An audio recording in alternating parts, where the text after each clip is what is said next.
हमारा सेशन चल रहा है उसी को हम कंटिन्यू करेंगे। अभी तक हमने 11 चैप्टर को कर लिया है, आज हम 12 चैप्टर की तरफ आए हैं और इसको हम बिल्कुल आगे बढ़ा रहे हैं। तो आइए स्टार्ट करते हैं। हमारा जो आज का चैप्टर है वो है जलवायु। जलवायु जिसमें हम सिर्फ भारत के जलवायु के ऊपर बात करेंगे। हम बात करेंगे हमारे पास किस प्रकार के जलवायु हैं, जैसे कि हमारे पास पर्वत हैं, पहाड़ हैं, पठार हैं, हर तरह की चीजें हमारे पास है जो विश्व के एक जलवायु के पास होना चाहिए। ठीक है, तो भारत इसलिए विविधता है, भारत इसलिए विविधताओं से भरा देश है क्योंकि भारत के पास इतना बेहतर जलवायु है। ठीक है, तो आज हम उन्हीं विविधताओं के ऊपर चर्चाएं करेंगे, उसी जलवायु के ऊपर बात करेंगे। तो आइए स्टार्ट करते हैं। सबसे पहले हम जैसे हमेशा की तरह अपने सिलेबस को लेकर आए हैं, तो सिलेबस पे एक बार चर्चा करते हैं कि क्या हम सिलेबस के हिसाब से दिशा में चल रहे हैं कि नहीं। ठीक है दोस्तों, तो आइए स्टार्ट करते हैं। देखिए, हमने अभी तक जो है लेसन वन खत्म कर दिया था, चैप्टर 1, चैप्टर 3, चैप्टर 5, ठीक है, चैप्टर 7, चैप्टर 9 और चैप्टर 10, चैप्टर 11 और आज हम चैप्टर 12 के साथ आए हैं, यानी कि क्लाइमेट के साथ। ठीक है दोस्तों, आइए स्टार्ट करते हैं। देखिए दोस्तों, जो इस चैप्टर में हम भारत की जलवायु की विविधताओं पर चर्चा करेंगे। ठीक है, in this chapter we will discuss the climate diversity of India. ठीक है, तो क्लाइमेट डाइवर्सिटी क्या क्या है। देखिए, भारत में क्या है, हमारे पास डेजर्ट भी है, डेजर्ट माने थार मरुस्थली में हमारे पास मरीन भी है। ठीक है, मरीन मतलब जो जमीन के जो समुद्र के नीचे जो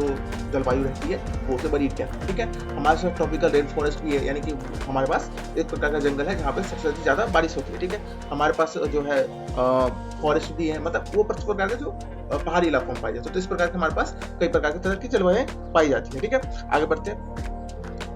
हम बात करते हैं आज भारतीय जलवायु को प्रभावित करने वाले ऐसे कौन कौन से कारक होते हैं। ठीक है, ऐसे कौन कौन सी चीजें हैं जिससे भारतीय जलवायु प्रभावित होती है। तो आइए स्टार्ट करते हैं। देखिए, सबसे पहले अगर भारतीय जलवायु की बात करें प्रभावित करने में, सबसे पहला महत्वपूर्ण रोल होता है वो होता है अक्षांश का। ठीक है, अक्षांश यानी कि लॉन्गिट्यूड का। ठीक है, अब ये लॉन्गिट्यूडनल क्या है, देखिए आप इस पिक्चर को, सॉरी लैटिट्यूडनल की बात करो, इस पिक्चर को ध्यान से देखिए। इस पिक्चर्स को देखने से आपको समझ में आएगा कि भारत अक्षांश के ऊपर से कैसे विस्तारित करता है। देखिए, भारत जो है वो कर्क रेखा के, अगर हम उत्तर की बात करें तो उसे कहते हैं उपोष्ण कटिबंधीय। ठीक है, अगर आप इस लैटिट्यूड की बात करें तो ये देखिए, इस तरह जो लैटिट्यूड वाला हिस्सा है ये क्या डिसाइड करता है। देखिए, अगर मान लीजिए एक तरफ अगर सूरज हो, सबसे ज्यादा गर्मी कहाँ पड़ेगी, जो सबसे आगे आता है। ठीक है, जो सबसे पहले आएगा, सबसे पहले कौन सी जगह आएगा, जो सबसे सामने आएगा, यानी कि ये वाला हिस्सा। ठीक है, इस वाले हिस्से में सूरज की गर्मी सबसे ज्यादा पड़ेगी और जैसे जैसे ऊपर जाते जाएगी सूरज की गर्मी कम होती जाएगी, क्योंकि पृथ्वी गोल है और तिरछी है। समझ गए, तो इसीलिए कि भारत का जो उष्णकटिबंधीय क्षेत्र है, भारत का क्षेत्र है वो कर्क रेखा भारत को दो हिस्सों में काट देती है। तो कर्क रेखा कटने के कारण जो भारत का दक्षिणी हिस्सा है उसे हम उष्णकटिबंधीय कहते हैं और भारत का जो उत्तरी हिस्सा है उसे हम उपोष्णकटिबंधीय कहते हैं। ठीक है, तो भारत की जलवायु आगे तरीके से निकल जाती है।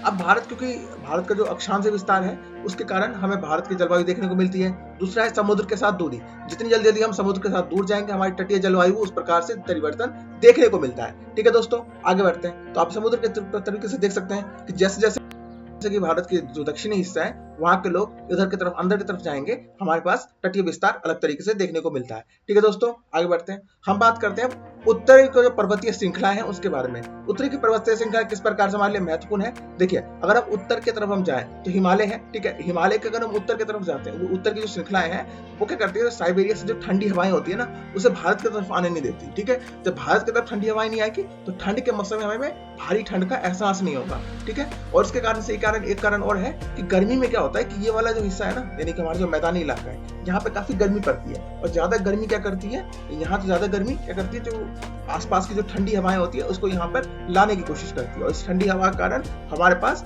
बारिश के कई सारे जो बारिश के बादल होते हैं वो भी उत्तर भारत की तरफ अट्रैक्ट होते हैं। समझ गए, तो इसलिए हिमालय भी हमारे लिए बहुत महत्वपूर्ण रखता है। दूसरा है भू आकृति का देखें तो भारत में हर प्रकार की भू आकृति मतलब भूमि की आकृति, हर प्रकार की भूमि आकृति हमें देखने को मिलते हैं हमें। ठीक है, लेकिन वोल्केनो का हिस्सा मात्र 1% है, सिर्फ एक ही वोल्केनो है, लेकिन ये भी है कि हाँ वोल्केनो है हमारे पास। ठीक है, हमारे पास माने कि ज्वालामुखी भी है, हमारे पास पर्वत भी है, हमारे पास द्वीप भी है, हमारे पास नदी भी है, समुद्र भी है, जंगल भी है। तो भारत के पास हर वो चीज है जो एक जलवायु को चाहिए होता है, जो दुनिया की जलवायु को चाहिए वो भारत के पास सब कुछ है। ठीक है, तो हमारे पास देख रहे हैं, आप समझ गए, नॉर्दर्न माउंटेन भी और लैंडफॉर्म की भी। आगे हम बात करते हैं भारत के मानसून है उनके बारे में। तो जो मानसून की हवाएं हैं गर्मी के में वर्षा का आगमन करती है। मानसूनी हवाएं जो होती है वो गर्मी का आगमन, जैसे मैंने बताया था जो पहाड़ी होती है उत्तरी पहाड़ी, वो क्या करती है, जो भारत के मैदानी हिस्से है उसको गर्म करती है। जब उसको गर्म करते हैं तो मानसूनी हवा मैदान की तरफ चलना शुरू करती है। जब जैसे मानसूनी हवा मैदान की तरफ चलेगी वो क्या करेगी, वहां पे बारिश करवाएगी। लेकिन उसका मुख्य कारण ये होता है कि जो जहां पे ज्यादा गर्मी पड़ती है ना वहां पे लो प्रेशर जोन क्रिएट होता है और लो प्रेशर जोन को क्रिएट करने के बाद वहां पे हाई प्रेशर जोन जो होता है वो इसको कन्वर्ट करते हैं। ठीक है। अब ये लो प्रेशर हाई प्रेशर क्या है मैंने इसको पहले पढ़ा रखा है आपको, आप इसको बड़े अच्छे से समझ सकते हैं। देखिए भारत में अगर मानसून की बात करें तो मानसून दो तरह के होते हैं, एक होता है पूर्वी मानसून, एक है दक्षिण पश्चिम मानसून। अभी जो भारत में जो बरसात शुरू होगी ना उसको कहते हैं दक्षिण पश्चिम मानसून। और एक पूर्वी मानसून जो होता है सर्दियों में होता है। सर्दियों में कैसे होता है देखिए ये पिक्चर को ध्यान से देखिए। अगर सर्दियों में क्या होता है जो पश्चिमी भारत है ना जहाँ का हाई प्रेशर जोन क्रिएट होता है, यानी कि ये जल्दी ठंडा हो गया और जो नीचे वाला हिस्सा था वो जल्दी गर्म हो गया। तो जब क्या होगा जो हवा का जो रुख होगा ना वो नीचे की तरफ जाएगा। जैसे नीचे की तरफ जाएगा ये क्या करेगा तमिलनाडु के अंदर में भारी बरसात करा देगा, क्योंकि ये अपने साथ भारी भरकम पानी जो है वो बंगाल की खाड़ी से होते हुए यहाँ पे लेके गया। लेकिन यही क्या करता है ये जब दक्षिण पश्चिम मानसून जब जैसे कि हमारे पास बारिश होने वाला है ये क्या करेगा हिंद महासागर से पानी लेगा और ये यहाँ पर यानी कि पश्चिमी भारत के अंदर पश्चिमी घाट के अंदर और फिर भारत के उत्तरी मैदानों की तरफ ये गर्म पानी ये देख रहे हो आप, रेड वाला एरो देख रहे हो, तो ये इसको ऊपर की तरफ लेके जाएगा। तो वहां पे भी गर्मी का एक नया आसार देखने को मिलता है। ठीक है दोस्तों आगे बढ़ते हैं। अब देखिए इसका इंग्लिश वर्जन है, अगर आप इसको चाहें तो पढ़ सकते हैं। जैसे मानसून विंड्स लिखा है, उसके कॉज एंड इम्पैक्ट के बारे में लिखा है, ईस्टर्न मानसून लिखा हुआ है, वेस्टर्न साउथ वेस्टर्न मानसून के बारे में लिखा गया, तो सेम चीज है बट उसमें लैंग्वेज का फर्क है। ठीक है आगे बढ़ते हैं।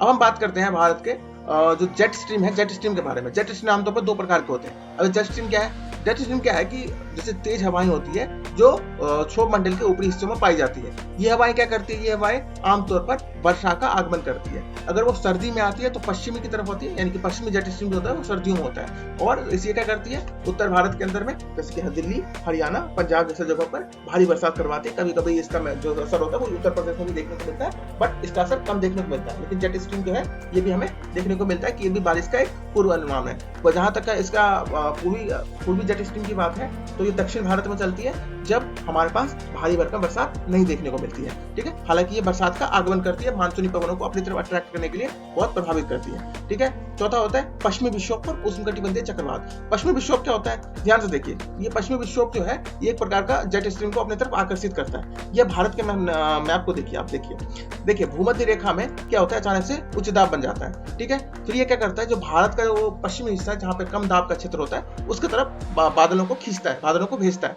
तो भेजने की प्रक्रिया में क्या होता है कि यहाँ पर यानी कि पश्चिमी विक्षोभ में ठंड के मौसम में बरसात करवा देता है। समझ गए आप? ठीक है, तो पश्चिमी विक्षोभ और उष्णकटिबंधीय चक्रवात जो ये आप समझ सकते हैं कहाँ पे यूरोप में भारत पानी गर्म हुआ और उसका असर भारत में हुआ, भारत में जाके बरसात होने लग गई। समझ गए? ये इसका इंग्लिश वर्जन है, आप इसको पढ़ सकते हैं। आगे चलते हैं। आगे हम बात करते हैं सबसे इंपॉर्टेंट टॉपिक वो है अल नीनो के बारे में। ये अल नीनो क्या है? देखिए अल नीनो और ला नीनो दोनों इंपैक्ट के बारे में बताता हूँ। देखिए इस मैप को देखिए, आप सबको समझ में आ जाएगा अल नीनो के बारे में। देखिए अगर आप इस पिक्चर को देखें ध्यान से तो देखिए आम वर्ष में क्या होता है, अल नीनो का इम्पैक्ट क्या होता है। देखिए ये हमारे पास दक्षिण अमेरिका है, ये उत्तरी अमेरिका है, ये अफ्रीका, ये ऑस्ट्रेलिया है और ऊपर एशिया है। क्या होता है आम वर्षों में जब सामान्य वर्ष रहता है तो दक्षिण अमेरिका का जो ये वाला हिस्सा है यानी कि दक्षिण अमेरिका का जो पूर्वी हिस्सा है, दक्षिण अमेरिका का जो पश्चिमी हिस्सा है, पश्चिमी हिस्से में क्या होता है कि पानी ठंडा हो जाता है। जब पानी ठंडा होता है और यहाँ का हिस्सा जो ऑस्ट्रेलिया के पास है यहाँ का पानी गर्म होता है, तो जो सर्कल होता है वो ऐसा होता है कि ठंडे पानी को गर्म पानी की तरफ भेजा जाता है। ठीक है, इस प्रक्रिया में क्या होता है कि बादल जो होता है वो अमेरिका मतलब ऑस्ट्रेलिया की तरफ बढ़ता है और यहाँ पे बरसात करवाता है। ठीक है, ये एक सामान्य वर्षम होता है। लेकिन अल नीनो क्या होता है हर 4 से 5 साल बाद एक बार ऐसा प्रक्रिया होता है जब अमेरिका का ये जो दक्षिणी हिस्सा है यहाँ पर पानी गर्म हो जाता है। अब पानी यहाँ गर्म हो गया तो परिणाम क्या हुआ, जो ऑस्ट्रेलिया की तरफ जो पानी जाने वाला था वो पानी अब इधर की तरफ ट्रांसफर हो जाएगा। इससे क्या होगा, यहाँ के जो इस तरफ के जो हिस्से यहाँ पे बरसात होगी और यहाँ का हिस्सा सूखा हो जाएगा। दुनिया भर के देशों में, अधिकांश देशों में सूखे का सबसे बड़ा कारण अल नीनो होता है, यहाँ तक कि भारत में भी। ठीक है, दूसरा होता है दक्षिण दोलन या ऑसिलेशन का प्रभाव क्या होगा मानसून के ऊपर। देखिए मानसून को कमजोर करता है। कमजोर कैसे करता है? देखिए दक्षिण दोलन आमतौर पर ऑस्ट्रेलिया के पश्चिमी हिस्से में होता है। ठीक है, अब आपने देख लिया कि पूर्वी हिस्से में ऑस्ट्रेलिया के क्या हो गया, पानी जो है वो उत्तर की तरफ चला गया, तो यहाँ का जो पानी होगा ये भी अब पश्चिम की तरफ ही अट्रैक्ट करेगा। तो ये जब पश्चिम की तरफ अट्रैक्ट करेगा परिणाम स्वरूप यहाँ का जो मानसून होता है उसको भी प्रभावित करेगा। ठीक है दोस्तों, तो आज के लिए इतना ही। ठीक है, हम इसको यही रोकना चाहेंगे और जो सब इसके जो दो टॉपिक्स और बचे हुए वो हम अगले क्लास में, अगले सेशन में इसको खत्म करेंगे। आज के लिए इतना ही। जय हिंद।